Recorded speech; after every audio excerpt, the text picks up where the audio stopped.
আসসালামু আলাইকুম। আমন্ত্রণ জানাচ্ছি Bangla one TV prime time নিউজের সাথে আছি আমি মোহাম্মদ সোহাগ শিকদার। শুরুতেই জানাবো এসএনএস হোম লোন সংবাদ শিরোনাম। ঐতিহাসিক রিফ্লেক্টিং পুলে কোটি ডলারের দুর্নীতি, বিস্ফোরক তথ্য ফাঁস করল নিউ ইয়র্ক টাইমস।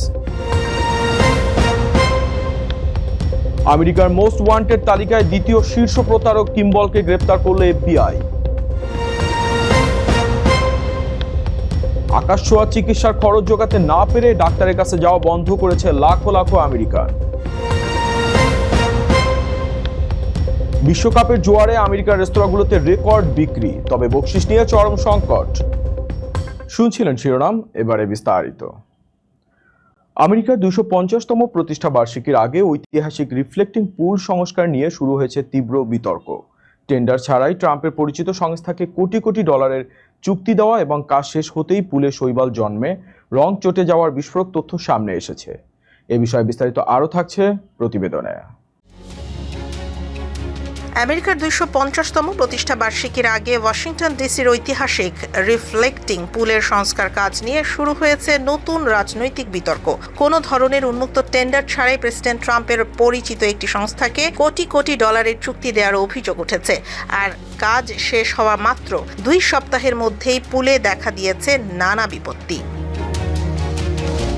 ঐতিহাসিক এই রিফ্লেক্টিং পুলের ফুটো মেরামত এবং এর তল দেশের রং বদলে আমেরিকান ফ্ল্যাগ ব্লু বা গাঢ় নীল করার ঘোষণা দিয়েছিলেন প্রেসিডেন্ট ট্রাম্প। তবে দেশটির স্বরাষ্ট্র মন্ত্রণালয় কোনো টেন্ডার ছাড়াই এই প্রকল্পের কাজ দেয় আটলান্টিক ইন্ডাস্ট্রিয়াল কোটিংস নামের একটি সংস্থাকে, যারা এর আগে ট্রাম্পের গলফ ক্লাবের পুলে কাজ করেছিল। নিউ ইয়র্ক টাইমসের এক প্রতিবেদনে দাবি করা হয়েছে এই সংস্থাকে প্রায় 20% বেশি মুনাফা দেয়া হয়েছে, যার ফলে প্রকল্পের খরচ 1,14.7 মিলিয়ন ডলারে গিয়ে ঠেকেছে। এটি সাধারণ খরচের চেয়ে প্রায় $8.5 লাখ বেশি। সবচেয়ে বড় বিপত্তি ঘটেছে কাজ শেষ হওয়ার পর। মাত্র 2 সপ্তাহের মধ্যে পুলের তল দেশের সেই বিশেষ নীল রং চটে গিয়ে ভেসে উঠতে শুরু করেছে। পাশাপাশি পুরো পুলের পানি শৈবালে সবুজ বর্ণ ধারণ করেছে। পরিস্থিতি নিয়ন্ত্রণে কর্মীরা বিপুল পরিমাণ হাইড্রোজেন পারঅক্সাইড ব্যবহার করছেন। স্বরাষ্ট্র মন্ত্রণালয় একে স্বাভাবিক বললেও বিরোধীরা একে বড় ধরনের জালিয়াতি ও অর্থের অপচয় বলে দাবি করছেন। আমেরিকার স্বাধীনতা দিবসের আগে এই ঐতিহাসিক স্থানটির এমন দশা নিয়ে সামাজিক যোগাযোগ মাধ্যমেও বইছে সমালোচনার ঝড়। মেডিকেয়ার ইতিহাসের অন্যতম বড় জালিয়াতি নেপথ্য কারিগর হারবার্ট লিওন কিম্বল অবশেষে এফবিআই এর হাতে ধরা পড়েছেন। প্রায় 2 বছর ফিলিপাইনে আত্মগোপনে থাকার পর তাকে যুক্তরাষ্ট্রে ফিরিয়ে আনা হয়েছে। $1.2 বিলিয়ন এই কেলেঙ্কারি ঘিরে নতুন করে আলোচনা এসেছে স্বাস্থ্যসেবা খাতের দুর্নীতি। কিভাবে প্রবীণ নাগরিকদের টার্গেট করে পরিচালিত হয়েছিল এই বিশাল প্রতারণা চক্র, আর কিভাবে আন্তর্জাতিক অভিযানে তাকে ফিরিয়ে আনা হলো যুক্তরাষ্ট্রে, জানুন বিস্তারিত প্রতিবেদনে। আমেরিকার সরকারি স্বাস্থ্যসেবা খাত মেডিকেয়ার সিস্টেমে $1.2 বিলিয়ন বা প্রায় 14,000 কোটি টাকার বিশাল জালিয়াতি করে পালিয়ে বেড়ানোর শীর্ষ প্রতারক হারবার্ট লিওন কিম্বল অবশেষে গ্রেফতার হয়েছেন। ফিলিপাইনে প্রায় 2 বছর আত্মগোপনে থাকার পর মার্কিন গোয়েন্দা সংস্থা এফবিআই তাকে বন্দী করে যুক্তরাষ্ট্রে ফিরিয়ে এনেছে।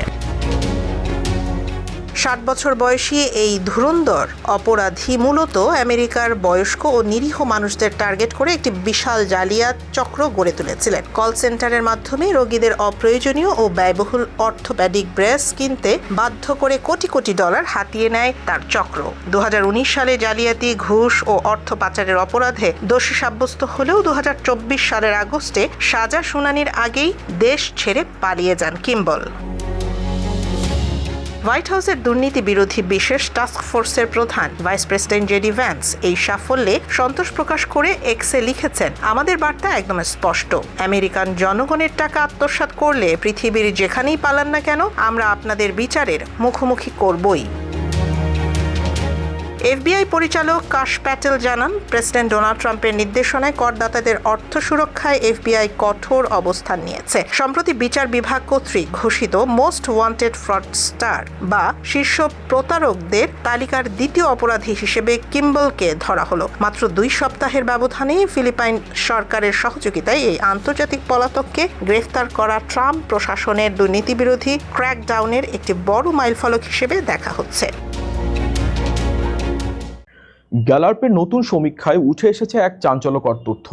যুক্তরাষ্ট্রে হু করে বাড়ছে ঔষধ ও ডাক্তার দেখানোর খরচ, যার ফলে গত 1 বছরে লাখো লাখো মানুষ প্রয়োজনীয় চিকিৎসা নেওয়া বন্ধ করতে বাধ্য হয়েছেন। জীবনযাত্রার এই তীব্র সংকট নিয়ে বিস্তারিত আরও থাকছে প্রতিবেদনে। বর্তমান সময়ে জীবনযাত্রার ব্যয় বৃদ্ধির বাজারে সাধারণ মানুষের জন্য সবচেয়ে বড় চিন্তার কারণ হয়ে দাঁড়িয়েছে চিকিৎসার খরচ। এক নতুন সমীক্ষায় দেখা গেছে, ওষুধ থেকে শুরু করে ডাক্তারের অ্যাপয়েন্টমেন্ট সবকিছুর দাম এতটাই বেড়েছে যে লাখ লাখ মানুষ এখন চিকিৎসা নেওয়া বন্ধ করতে বাধ্য হচ্ছেন। গ্যালাপের সাম্প্রতিক এক জরিপ অনুযায়ী অর্ধেকের বেশি আমেরিকান এখন আর তাদের প্রয়োজনীয় চিকিৎসা বা স্বাস্থ্যসেবার খরচ জোগাতে পারছেন না। 2021 সালের পর স্বাস্থ্য সংকটের এটি সর্বনিম্ন পর্যায়ে। পরিস্থিতি এতটাই উদ্বেগজনক যে গত মাত্র 1 বছরে প্রায় 28 লাখ মানুষ টাকার অভাবে ডাক্তারের কাছে যাওয়া কিংবা প্রেসক্রিপশন অনুযায়ী ওষুধ কেনা বন্ধ করে দিয়েছেন। সবচেয়ে বেশি ক্ষতিগ্রস্ত হচ্ছেন তরুণরা। অন্যান্য উন্নত দেশের তুলনায় আমেরিকার স্বাস্থ্য খাতের ব্যয় সবচেয়ে বেশি হলেও সাধারণ মানুষ এর সুফল পাচ্ছে না। 2024 সালে দেশটির মোট স্বাস্থ্য ব্যয় ছিল $5.4 ট্রিলিয়ন।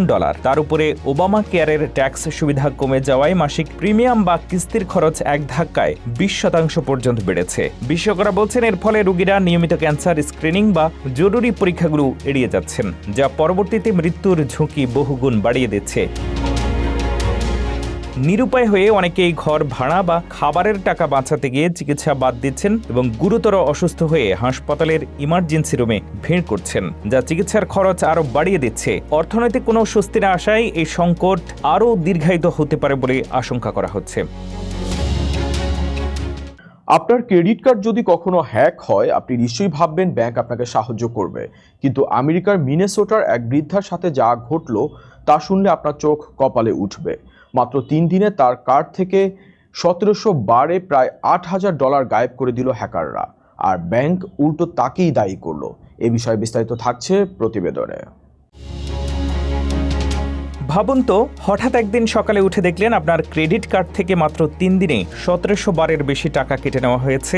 শুনতে সিনেমার গল্প মনে হলেও আমেরিকার মিনেসোটার 66 বছর বয়সী এক বিধবা নারীর সাথে ঠিক এই ব্যবস্থাপনাই ঘটেছে। তার অজান্তেই apple.com-এর নামে 3 দিনে মোট 32 পৃষ্ঠার স্টেটমেন্ট জুড়ে $7,816 ভুয়া ট্রানজ্যাকশন করা হয়। মজার ব্যাপার হলো, প্রতিবার মাত্র $2 থেকে $4 করে কাটা হচ্ছিল, যেন ব্যাংকের সিকিউরিটি সিস্টেমে কোনো সন্দেহ না জাগে। ভোক্তা অধিকার আইন অনুযায়ী জালিয়াতির শিকার হলে গ্রাহকের কোনো দায় থাকার কথা নয়, কিন্তু সিটি ব্যাংক উল্টো ওই নারীকে চিঠি দিয়ে জানায় তদন্তে দেখা গেছে তিনি নিজেই নাকি মার্চেন্টকে তথ্য দিয়েছেন। ফলে এই বিশাল অঙ্কের টাকা তাকে শোধ করতে হবে। এরপর শুরু হয় আসল লড়াই। ওই নারী দমে না গিয়ে অ্যাটর্নি জেনারেলের অফিস, কনজিউমার ফোরাম এবং ব্যাংকের শীর্ষ কর্মকর্তাদের কাছে একের পর এক লিখিত অভিযোগ জানান। প্রতিবার ব্যাংকের সাথে কথা বলার সময় তারিখ এবং প্রতিনিধির নাম নোট করে রাখতেন তিনি। অবশেষে ওয়াশিংটন পোস্টের এক সাংবাদিকের হস্তক্ষেপ এবং দীর্ঘ আইনি লড়াইয়ের পর ব্যাংক কর্তৃপক্ষ তার ভুল স্বীকার করতে বাধ্য হয় এবং পুরো টাকা মওকুফ করে দেয়। সাইবার অপরাধের এই যুগে এই ঘটনা আমাদের শিক্ষা দেয়, ব্যাংক বা প্রযুক্তির উপরে অন্ধবিশ্বাস না করে নিজের টাকা সুরক্ষায় আমাদের নিজেদেরই সবচেয়ে বেশি সচেতন এবং সোচ্চার হতে হবে।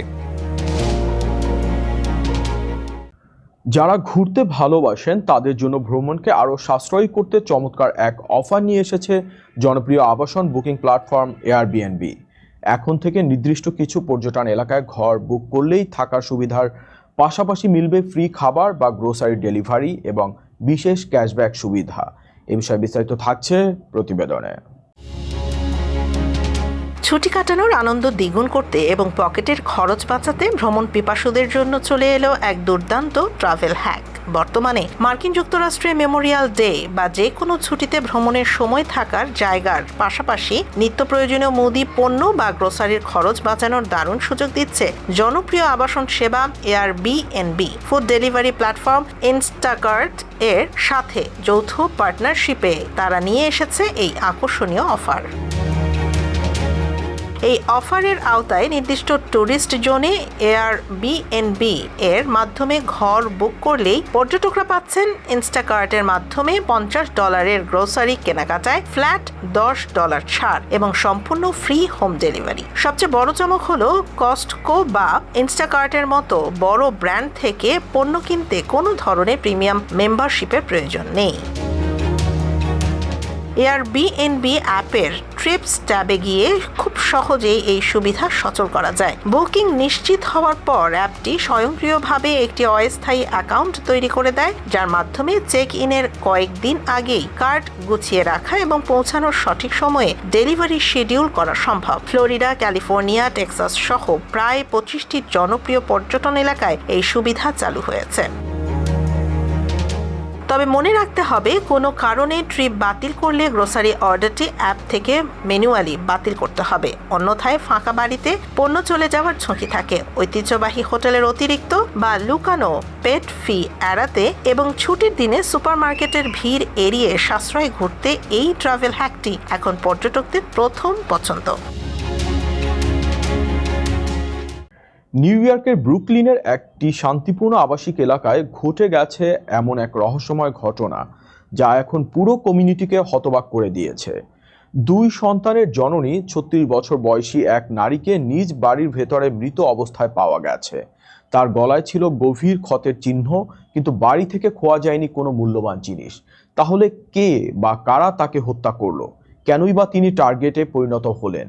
পুলিশ এখন খুঁজছে সেই প্রশ্নগুলোর উত্তর। নিউ ইয়র্কের ব্রুকলিনে এক নারী রহস্যজনক মৃত্যুকে ঘিরে চাঞ্চল্যের সৃষ্টি হয়েছে। স্থানীয় পুলিশ জানিয়েছে, শনিবার সকালে বে রিজ এলাকার একটি বাড়ি থেকে 36 বছর বয়সী এক নারীর মরদেহ উদ্ধার করা হয়। ঘটনার পর পুরো এলাকায় নেমে আসে শোক ও আতঙ্কের ছায়া।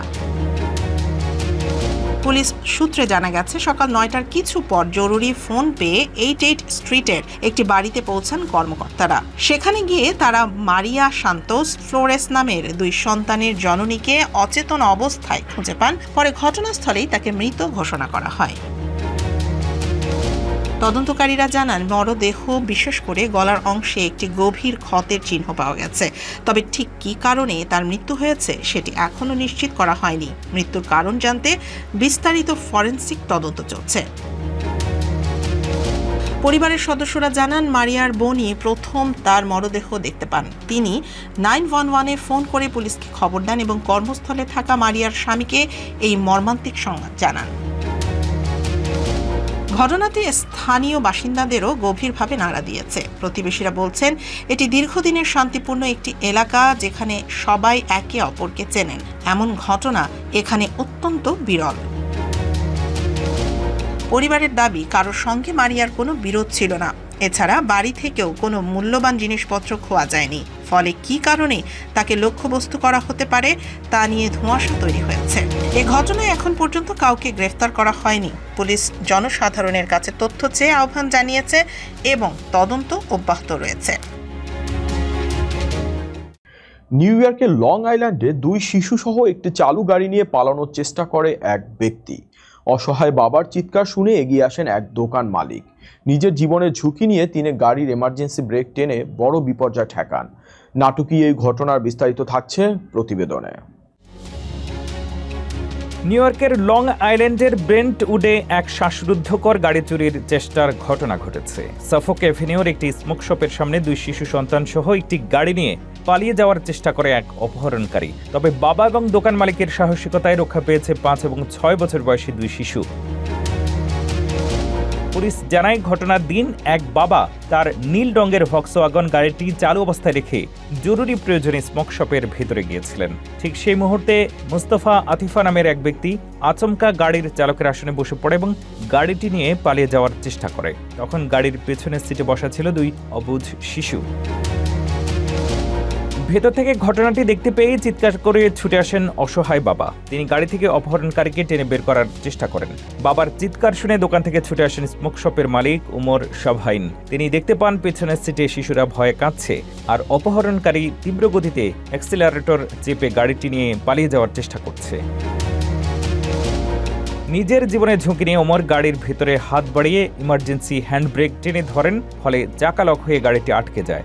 এরপর তারা দুজনে মিলে চালককে আটকে রাখেন এবং দ্রুত শিশুদের নিরাপদ স্থানে সরিয়ে নেন। খবর পেয়ে পুলিশ দ্রুত ঘটনাস্থলে পৌঁছে মোস্তফা আতিফাকে গ্রেফতার করে। আদালতে হাজির করার পর তার বিরুদ্ধে গ্র্যান্ড লার্সেনি বা গুরুতর চুরি, শিশু কল্যাণ বিপন্ন করা এবং অবৈধ মাদক রাখার অপরাধে মামলা দায়ের করা হয়েছে। সঠিক সময়ে সাহসিকতা না দেখালে আজ এক বড় বিপর্যয় ঘটতে পারত। ফিফা বিশ্বকাপ দেখতে আমেরিকায় জড়ো হয়েছেন লাখো লাখো ফুটবল অনুরাগী। তবে ইউরোপ সহ বিভিন্ন দেশ থেকে আসা এসব পর্যটকরা আমেরিকার টিপিং কালচার বা বকশিস দেওয়ার নিয়ম না জানাই বিপাকে পড়েছেন স্থানীয় ওয়েটার ও বারটেন্ডাররা। পরিস্থিতি সামলাতে বাধ্য হয়ে নতুন নিয়ম করছে রেস্তোরাঁগুলো। বিস্তারিত আরও থাকছে প্রতিবেদনে। যুক্তরাষ্ট্রে চলমান 2026 ফুটবল বিশ্বকাপের জোয়ারে কাঁপছে নিউ ইয়র্ক সহ পুরো দেশ। লাখ লাখ বিদেশি পর্যটকের ঢলে বার এবং রেস্তোরাঁগুলোতে রেকর্ড বিক্রি হচ্ছে। তবে এই খুশির মাঝেই দেখা দিয়েছে এক অদ্ভুত সংকট। খেলা দেখতে আসা বিদেশি ফুটবল ভক্তরা মার্কিন রেস্তোরাঁগুলোতে চড়া টিপিং কালচার বা বকশিস দেওয়ার নিয়ম না জানায় বিপাকে পড়েছেন স্থানীয় ওয়েটার এবং বারটেন্ডাররা। নিউ জার্সি এবং নিউ ইয়র্কের রেস্তোরাঁগুলোতে এখন তিল ধারণের জায়গা নেই। তবে ব্যবসা জমজমাট হলেও কর্মীরা কাঙ্ক্ষিত বকশিস পাচ্ছেন না। আমেরিকার নিয়ম অনুযায়ী বিলের উপরে অন্তত 15 থেকে 20% টিপস দেওয়া বাধ্যতামূলক, কারণ ওয়েটারদের আয়ের মূল অংশই আসে এখান থেকে। কিন্তু ইউরোপ বা অন্যান্য দেশ থেকে আসা পর্যটকরা ভাবছেন খাবারের দামের সাথে সার্ভিস চার্জ যুক্ত আছে, ফলে $700 বিশাল বিল পরিশোধ করলেও টেবিল থেকে কোনো টিপস মিলছে না। এই পরিস্থিতি থেকে রেস্তোরাঁ কর্মীদের আর্থিক সুরক্ষা দিতে আটলান্টা, কানসাস সিটি এবং ফিলাডেলফিয়ার মতো শহরগুলো এক অভিনব ব্যবস্থা নিয়েছে। তারা বিশ্বকাপের এই সময়ে খাবারের বিলের সাথে সরাসরি অটোমেটিক 20% টিপস যুক্ত করে দিচ্ছে। যদিও নিউ ইয়র্কের অনেক ওয়েটার বলছেন পর্যটকরা মূলত না জেনেই এমনটা করছেন এবং তারা বেশ বন্ধুত্বপূর্ণ। তবে স্থানীয় সংস্কৃতির সম্মান জানিয়ে আমেরিকার রেস্তোরাঁগুলোতে বকশিস দেওয়ার এই অলিখিত নিয়মটি মেনে চলার পরামর্শ দিচ্ছেন বিশেষজ্ঞরা। এই ছিল Bangla one TV prime time নিউজে। পরবর্তী প্রাইম টাইম নিউজ দেখার আমন্ত্রণ জানিয়ে বিদায় নিচ্ছি আমি মোহাম্মদ সোহাগ শিকদার। এতক্ষণ সাথে থাকার জন্য ধন্যবাদ।